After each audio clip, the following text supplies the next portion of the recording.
Bonjour à tous, je suis ravie de vous retrouver dans un nouveau numéro d'Isère Mag. Aujourd'hui, nous sommes à l'Alpe d'Huez. Alors non pas pour préparer la saison de ski, mais parce que la station de Loison accueille le congrès national des maires ruraux de France. Et ça tombe bien parce qu'on va parler de ruralité en mouvement. Dans un instant, je rejoindrai Cyril Madinier. Il est vice-président du département chargé de la ruralité.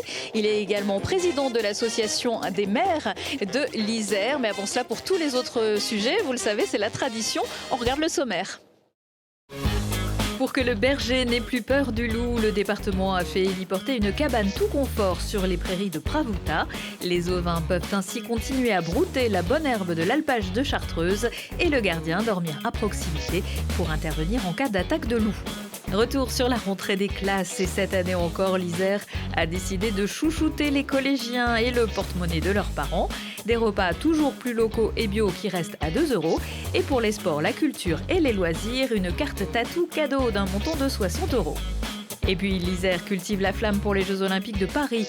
Pour faire vivre cette fête populaire, c'est un témoin de relais en bois de Chartreuse qui va traverser le département. Jusqu'à juillet 2024, il passera par plus de 90 communes entre les mains de membres des clubs sportifs isérois.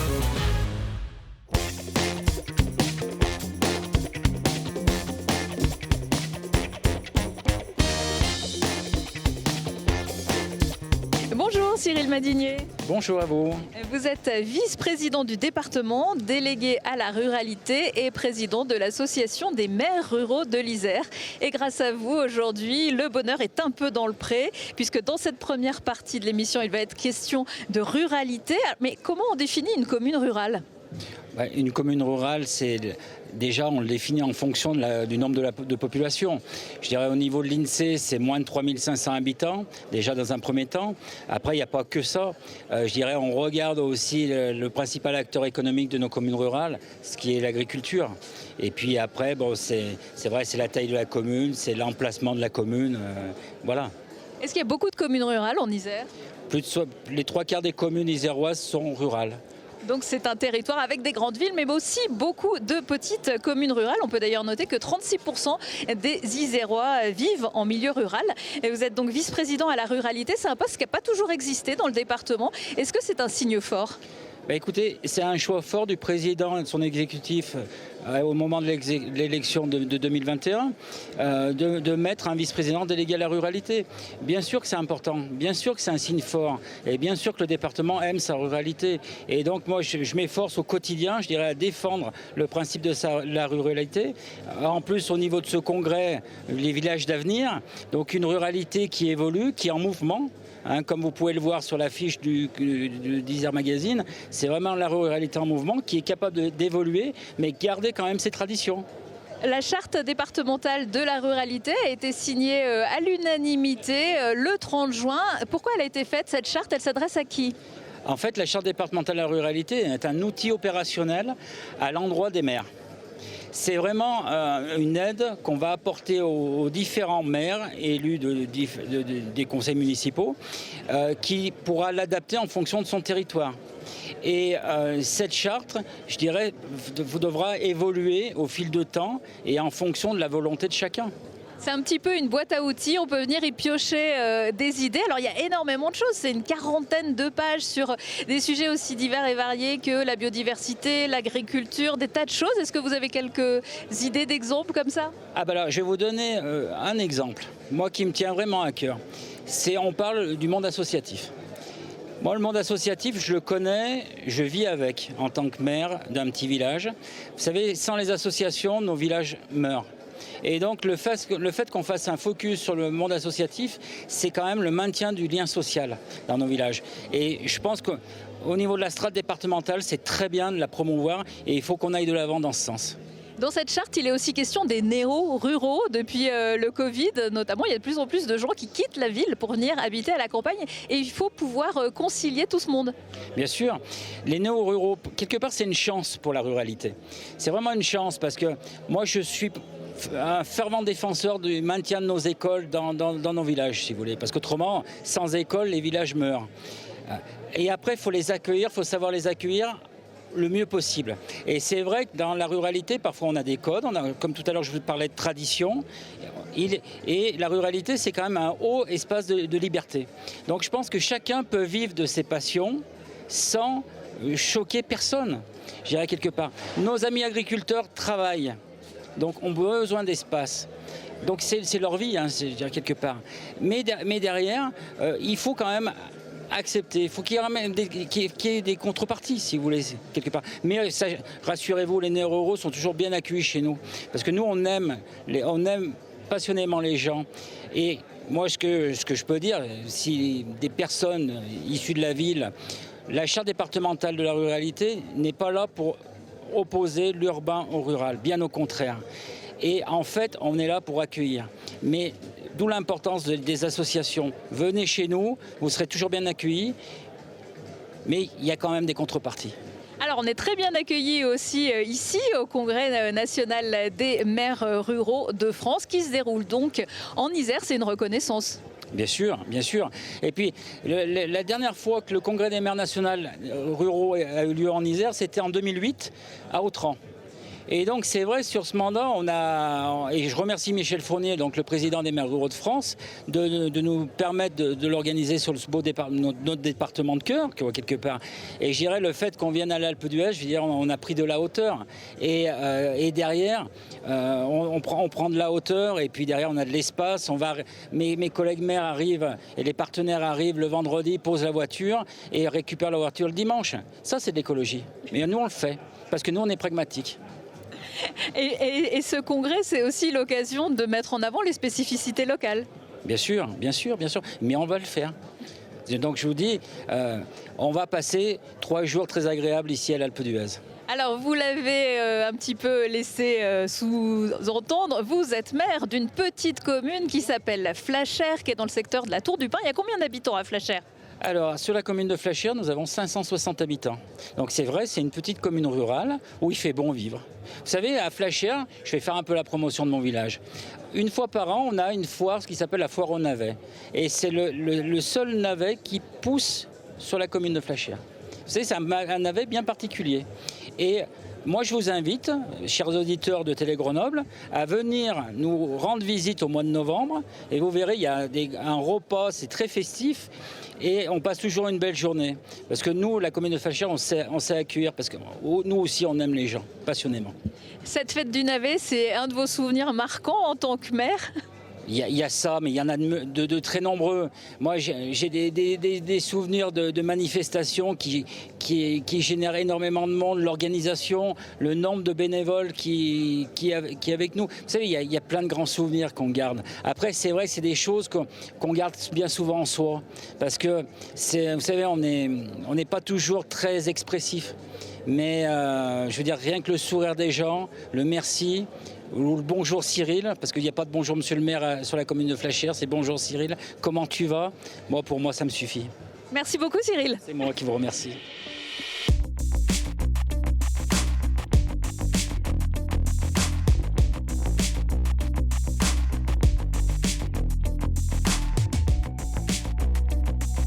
Bonjour Madame la Ministre, merci beaucoup de nous accorder quelques instants ici à l'Alpe d'Huez. Dominique Faure, vous êtes ministre délégué auprès du ministre de l'Intérieur, chargé des collectivités territoriales et de la ruralité. Alors vous êtes ministre, auparavant cette thématique avait droit à un secrétariat d'État. Aujourd'hui un ministère, ça veut dire quelque chose ?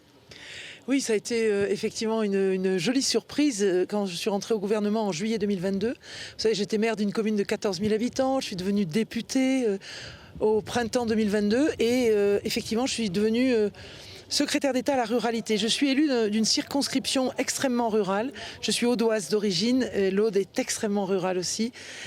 Et donc, beaucoup de fierté d'être secrétaire d'État à la ruralité. J'ai travaillé évidemment beaucoup avec la MRF, qui réunit aujourd'hui de très nombreux maires ruraux.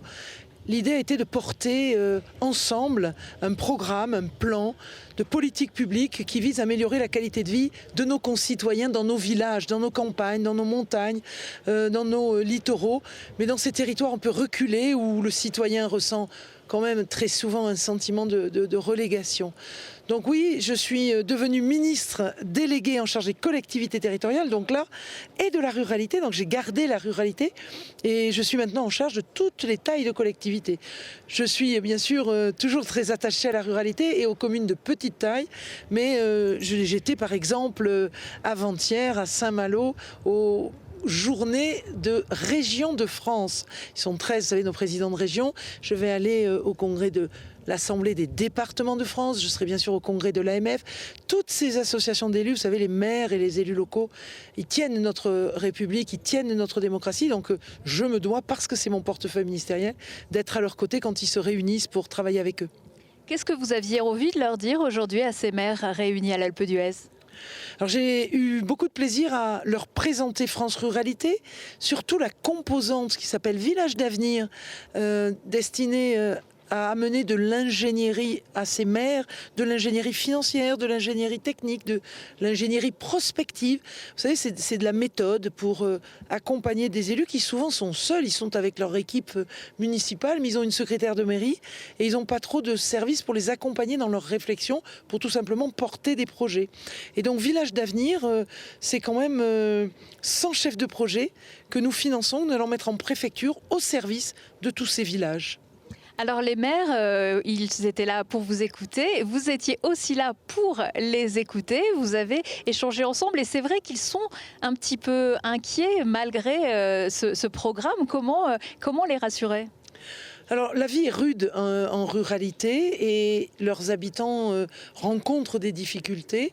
Et cette perception que vous avez eue qu'effectivement ils ne sont pas encore confiants, elle est liée au fait que les profils que nous recrutons ne sont pas encore recrutés et ce travail très étroit avec les services déconcentrés de l'État sous la responsabilité de Monsieur le Préfet qu'ils vont devoir conduire, eh bien ils en attendent l'efficacité, le recrutement, le travail ensemble. Alors cette ingénierie, elle est gratuite et derrière on va amener 40% en financement de l'investissement. Et leur interrogation, vous l'avez vu, c'était comment on va faire pour aller chercher 20% du conseil départemental, 20% du conseil régional, pour avoir les 80% dont ils peuvent bénéficier de financement de leurs investissements. Donc il reste encore des inquiétudes à lever, mais bon, j'ai quand même senti une très bonne adhésion et un climat de confiance, parce que ça fait quand même 1 an que je travaille avec eux. Alors nous sommes ici au cœur de l'Isère. Le département a adopté il y a quelques mois une charte de la ruralité. C'est une espèce de boîte à outils pour les maires. Ça va dans le bon sens aussi. Il faut que tout le monde s'y mette, travaille en partenariat. J'ai félicité le président du conseil départemental que j'ai rencontré hier soir parce qu'effectivement j'ai découvert qu'il avait mis en place déjà pas mal d'outils au service de nos maires ruraux. Donc ça va aller assez vite en Isère. Ici on réunit les maires ruraux de partout en France, mais je suis très confiante sur le fait qu'ils vont pouvoir embarquer ce programme et que nos concitoyens vont voir des services de mobilité, vous savez, du dernier kilomètre, quand il n'y a plus de gare, quand il n'y a plus de train. C'est ça que France Ruralité va amener, c'est des solutions, c'est des médicobus. Quand on n'arrive pas à faire venir des médecins à l'année, ben c'est des bus dans lesquels c'est de la télémédecine, c'est sur des sujets de lutte contre le logement vacant. Je pense que tous les habitants se désolent de voir dans nos villages des volets fermés. On ne sait même plus à qui appartiennent ces maisons dans ces centres-bourgs de villages. Et donc, c'est tout ça que va amener France Ruralité Solutions. Et mon objectif, c'est que dans 3, 4, 6, 12 mois, nos concitoyens, les habitants de ces campagnes et de ces montagnes voient les effets bénéfiques de ce programme. Vous l'avez entendu, j'ai envie qu'il soit très interactif. On va être agile, les services de l'État, moi-même, avec les maires ruraux pour essayer de faire en sorte de pouvoir ajuster quand les programmes... vous savez, des fois, il y a un peu de sable dans les rouages et donc il va falloir être capable de réajuster pour encore une fois avoir le citoyen au cœur et essayer d'améliorer la qualité de vie de ceux qui sont les plus en difficulté. Merci beaucoup Madame la Ministre. Merci.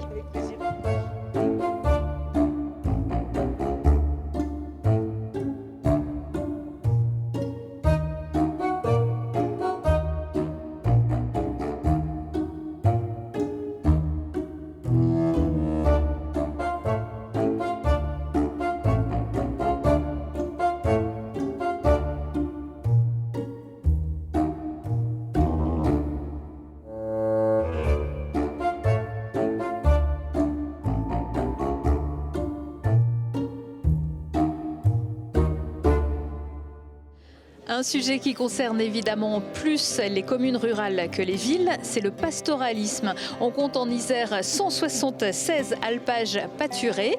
En pâturant, les troupeaux contribuent à limiter les risques d'incendie en été et les risques d'avalanche en hiver. Une culture ancestrale que le département s'attache à préserver, notamment contre les attaques de loups.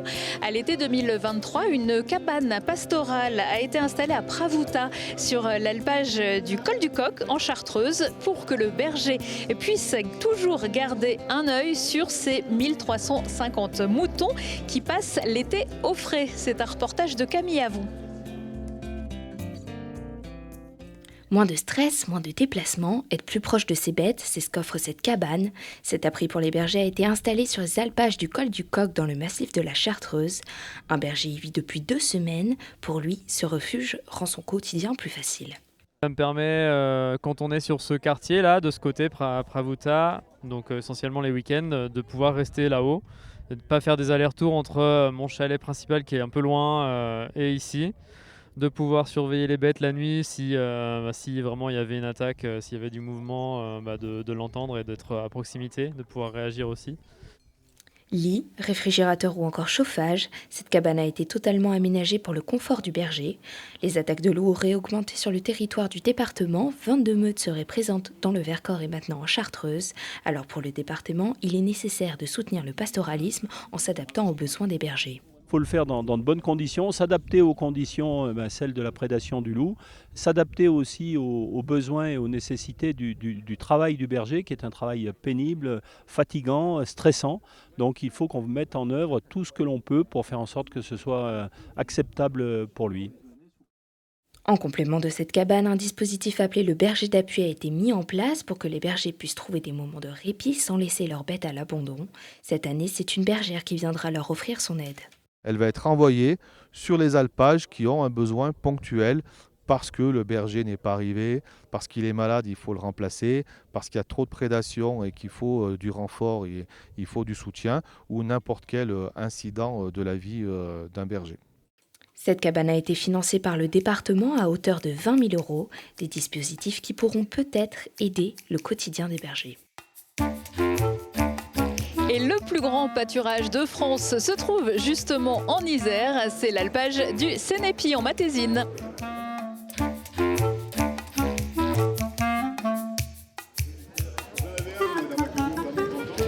Une autre tradition qui revient chaque année en septembre, c'est la rentrée des classes. Tout au long de l'année, c'est une nouvelle aventure qui va s'écrire pour les collégiens dans l'un des 97 collèges publics du département de l'Isère. Le département qui intervient dans la construction et la gestion des collèges, le transport scolaire des élèves en situation de handicap, les loisirs et les sports et la restauration. Chaque jour, 37 500 repas sont préparés dans les 8 cuisines mutualisées. Avec cette année, un effort supplémentaire fait en faveur des produits locaux. Vous voyez qu'on y revient aux produits locaux et à la ruralité. Voyez le reportage de Lina Badreddine. C'est la rentrée dans les 97 collèges publics du département de l'Isère. Et pour que les familles puissent continuer à mettre du beurre dans les épinards, le repas à la cantine reste à 2 € par enfant. Avec une petite nouveauté pour cette reprise, désormais, un jour par semaine, tous les plats du menu seront obligatoirement composés de produits bio, locaux ou les deux. Ça leur permet aussi de découvrir des produits de notre région. Donc ils ont la chance de pouvoir manger des fromages du Vercors, de Chartreuse, de manger des fruits plutôt locaux, de la viande qui est produite par nos producteurs de l'Isère. Et puis aussi, ça met aussi en valeur le travail de nos cuisiniers, parce qu'aujourd'hui, leur cœur de métier, c'est la cuisine. Et travailler des produits de qualité, ça met en avant leur travail et leurs compétences et leurs qualifications. À la cuisine mutualisée d'Échirolles qui livre 5500 repas par jour, le taux de produits locaux, bio ou les deux, s'élève à 56%. Des repas plus qualitatifs et à 2 € pour tous, ça a un coût pour le département qui doit compenser le manque à gagner avec 9 millions d'euros. On les éduque au goût, On les éduque à mieux manger, à faire des choix importants aussi pour la planète. On parle beaucoup de la planète et parfois on voudrait orienter les habitudes alimentaires des enfants. Moi je crois que si on veut lutter contre le réchauffement climatique, il faut que les gens s'habituent à manger local. Mais il faut que ce local reste à un prix abordable. Alors c'est ce qu'on fait au niveau du collège puisque le département compense. Mais oui, le but il est là. Et pour ceux qui ne seraient pas encore rassasiés, autre nouveauté, la carte tatou d'une valeur de 60 € destinée à la culture et aux loisirs. À partir de la rentrée 2023, 10 € pourront être utilisés dans les librairies ou pour des places de spectacle et cinéma.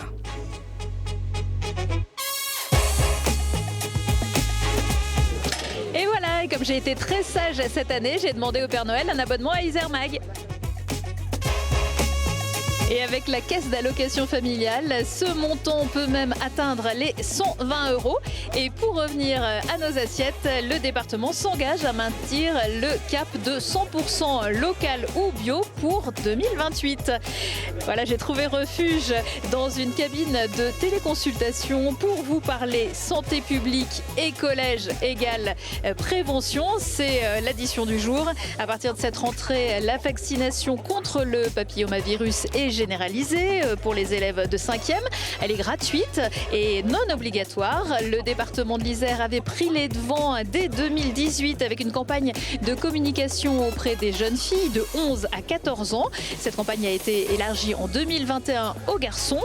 Et en avril dernier, des collégiens de Saint-Martin-d'Air avaient bénéficié de cette initiative pilote. Voyez le reportage de Théo Laroche.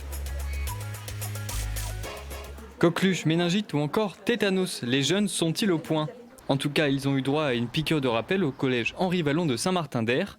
À travers des jeux ludiques comme ce jeu façon Trivial Poursuite, les jeunes ont aussi parlé des risques liés au papillomavirus, l'IST responsable chaque année de 6000 cancers. Vu comme ça fait un peu peur, mais on sait qu'une fois qu'on s'est fait vacciner, on est plus tranquille. Le papillomavirus, le cancer, tout ça, ça me fait un peu peur quand même. Mais comme il y a des moyens de se soigner et comme a dit Laura, le vaccin, je suis un peu plus tranquille. J'ai déjà fait le papillomavirus au collège pour la journée de la sensibilisation. Moi, je vais le faire bientôt avec mon médecin. Le but de la journée était aussi de retrouver de la confiance dans le vaccin, décrié par beaucoup au moment de la pandémie de Covid. Participer à cette journée, c'est également participer à un effort d'éducation pour pouvoir réconcilier les élèves et leurs familles avec le principe vaccinal. La campagne de vaccination en tout genre est menée depuis 2018. En 2022, le département de l'Isère lui avait consacré 830 000 €, dont 150 000 pour le papillomavirus. En Isère, les résultats de la campagne sont satisfaisants car ils sont au-dessus de la moyenne nationale. En 2018, seuls 18% des collégiens étaient vaccinés. Aujourd'hui, nous sommes à près de 50%. Sur cette vaccination en particulier, il faut lever un certain nombre de tabous puisqu'on vaccine des jeunes entre 11 ans et 14 ans pour les protéger lors de leur premier rapport sexuel. Au cours de cette sensibilisation, les élèves peuvent se faire vacciner gratuitement. Aujourd'hui, 5 l'ont fait et seulement 1 pour le papillomavirus. Des chiffres insuffisants pour la direction de l'établissement qui admet un défi à relever. Le collège prévoit déjà de reproduire ce type de journée en espérant que la deuxième dose soit la bonne. On est sorti du Palais des Congrès pour profiter un peu de la belle vue et du soleil aujourd'hui à l'Alpe d'Huez. Il fallait juste rajouter une petite laine parce que l'ambiance commence à se rafraîchir et il y a du vent, du froid. Il y en avait évidemment en 1968 lors des Jeux Olympiques de Grenoble. L'Alpe d'Huez accueillait les épreuves de bobsleigh et les JO reviennent en Isère à l'occasion de Paris 2024. Le département lance le relais Terre de Jeux. La torche des Jeux de Paris ne passera pas en Isère, mais le département souhaite malgré tout faire vivre la flamme de l'aventure olympique en lançant son propre relais. Les Isérois sont friands bien sûr de sport et d'olympisme et nous ne pouvions pas les priver d'avoir un relais. C'est vrai que nous avons organisé le nôtre mais qui passera dans toutes les communes labellisées qui le souhaitent et c'était notre vœu d'associer le maximum d'Isérois dans ces moments festifs tout au long de l'année. Décerné depuis 2019, le label Terre de Jeux engage les communes à faire la promotion du sport et des Jeux olympiques. Au total, en Isère, 95 collectivités ont été labellisées pour célébrer le sport. Certains athlètes isérois de haut niveau ont été invités à transmettre leurs expériences. On intervient beaucoup avec tous les différents ambassadeurs dans les collèges pour échanger sur notre vécu de sportif, sur nos expériences, sur tout ce que peut apporter le sport, pour essayer de motiver un petit peu ces jeunes à aller s'inscrire dans toutes les associations sportives qu'il peut y avoir autour de chez eux. Pour le lancement du relais Isère, 20 jeunes sportifs ont couru 9 km et ont transmis le témoin à 150 enfants. Transmettre, ça a toujours été quelque chose qui comptait pour moi, parce que le sport, ça permet d'inculquer plein de valeurs, voilà, donc c'est très important dès le plus jeune âge. Et du coup, de pouvoir faire un relais avec des plus jeunes et encore là, avec les jeunes de l'école d'athlétisme, c'est très sympa et ça permet de partager des choses. Après les communes de l'agglomération grenobloise, c'est le Grésivaudan qui recevra le témoin. Il traversera ensuite le département pendant 10 mois. La fin du relais Terre de Jeux est prévue le 26 juillet 2024 dans le parc du domaine départemental de Visil avec la diffusion en direct de la cérémonie des Jeux Olympiques. Mais avant cela, je vous propose de faire le point sur les temps forts de cette fin d'année en Isère. La foire de Grenoble illumine les allées d'Alpexpo du 3 au 13 novembre. Ne manquez pas d'aller faire un tour au village des Isérois. Le thème cette année, la pratique sportive pour tester le hockey sur glace grâce à la patinoire synthétique des Brûleurs de Loups ou encore le basket ou l'escrime. Et pour reprendre des forces, laissez-vous guider par le pôle agroalimentaire de l'Isère.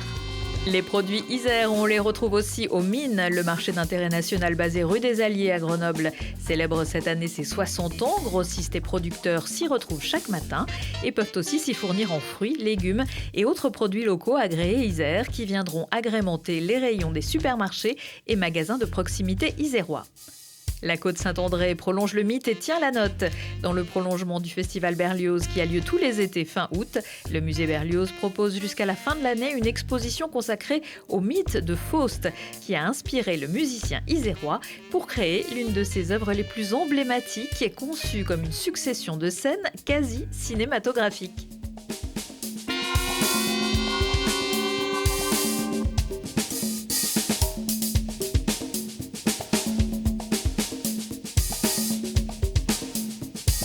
C'est ainsi que s'achève ce numéro d'Isère Mag. Retrouvez-nous en replay sur télégrenoble.net et sur isère.fr, un site sur lequel vous retrouvez une mine d'informations, tout comme dans le journal papier Isère Mag. Merci de nous avoir suivis. À très bientôt. Moi, je vais chercher la neige.